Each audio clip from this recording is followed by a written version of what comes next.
వ్యవస్థగా మార్చుకున్నారు. రాక్షస క్రీడకు శ్రీకారం చుట్టారు.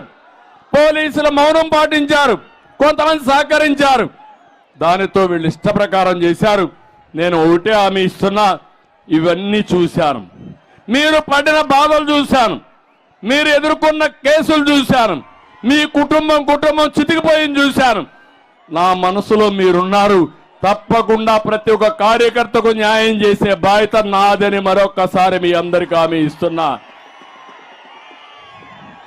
ఎన్ని వేధింపులు చేసినా ఎత్తిన జెండా దించలేదు. ప్రాణాలు తీస్తున్నా అప్పుడు కూడా ఒక్క మాట మీకు తోడమంటే చెప్పమంటే చెప్పకుండా జై చంద్రన్న అని, జై తెలుగుదేశం పార్టీ అని ప్రాణాన్ని వదిలిపెట్టే కార్యకర్తలున్నారు. ఎన్ని కేసులు పెట్టారంటే జెండా ఎగరేసే కేసు, విగ్రహానికి దండేసే కేసు, దిష్టి బొమ్మ దగరం చేసే కేసు, చివరికి కార్యాలయంలో మీటింగ్లు పెడితే కేసు. ఎన్ని కేసులు తమ్ముళ్ళు? 100 కేసులు పెడితే 100 కదా, ఇంకొక 100 కేసు పెట్టుకోండి. మేము తెలుగుదేశం పార్టీ జెండా దించాం, ఎగరేస్తామని ముందుకు వచ్చిన మిమ్మల్ని ఏ విధంగా మర్చిపోతానని మీకు విజ్ఞప్తి చేస్తున్నా. ఏ గ్రామంలో ఏం జరిగిందో నాకు తెలుసు, ఏ అధికారి మిమ్మల్ని ఇబ్బంది పెట్టాడో నాకు తెలుసు. చట్టపరంగా ప్రతి ఒక్కరిని శిక్షించే బాధ్యత నాదని మరొక్కసారి మీ అందరికీ హామీ ఇస్తున్నా.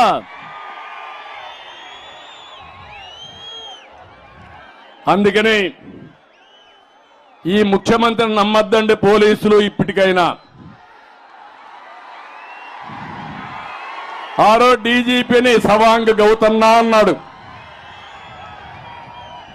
సవాంగ్ అన్నా అని ఉన్న పడంగా ఇసిరి పారేశాడు. మీ పని కూడా అదే, ఎవరు కాపాడరు. మీ ఉద్యోగం మీరు చేయండి. న్యాయం చేసే ఉద్యోగులకు నేను అండగా ఉంటా. అందరికీ ఇబ్బంది పడేది పోలీసులే. ఆ పోలీసులకు అండగా ఉండే పార్టీ తెలుగుదేశం పార్టీ. మీ డ్యూటీ మీరు చేయమని మరొక్కసారి మిమ్మల్ని కోరుకుంటున్నా. చేస్తారని కూడా ఆశిస్తున్నా. వైసీపీ గుండాలకు హెచ్చరిస్తున్నా, ఖబర్దార్, జాగ్రత్తగా ఉండండి.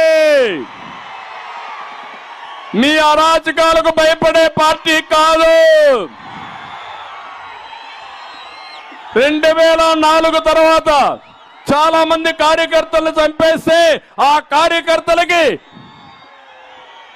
ఎన్టీఆర్ మెమోరియల్ స్కూల్ పెట్టి చదివించిన పార్టీ తెలుగుదేశం పార్టీ. వాళ్ళ భవిష్యత్తుకు గ్యారంటీ ఇచ్చిన పార్టీ తెలుగుదేశం పార్టీ.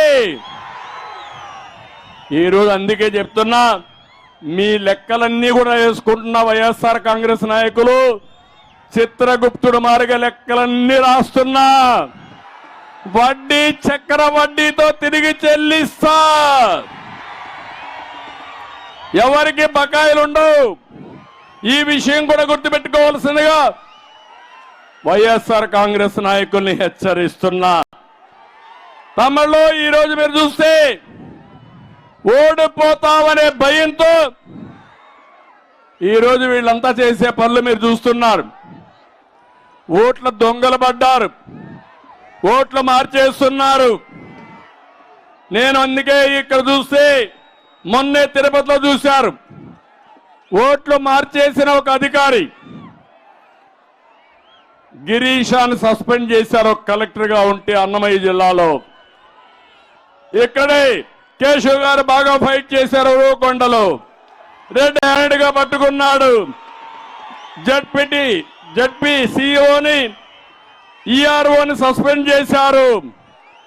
ఒకటే చెప్తున్న, దొంగ ఓట్లు వేసిన అధికారి గాని వైఎస్ఆర్ కాంగ్రెస్ నాయకులు గాని వదిలిపెట్టాం, శిక్షిస్తాం, గుర్తుపెట్టుకోమని హెచ్చరిస్తున్నా.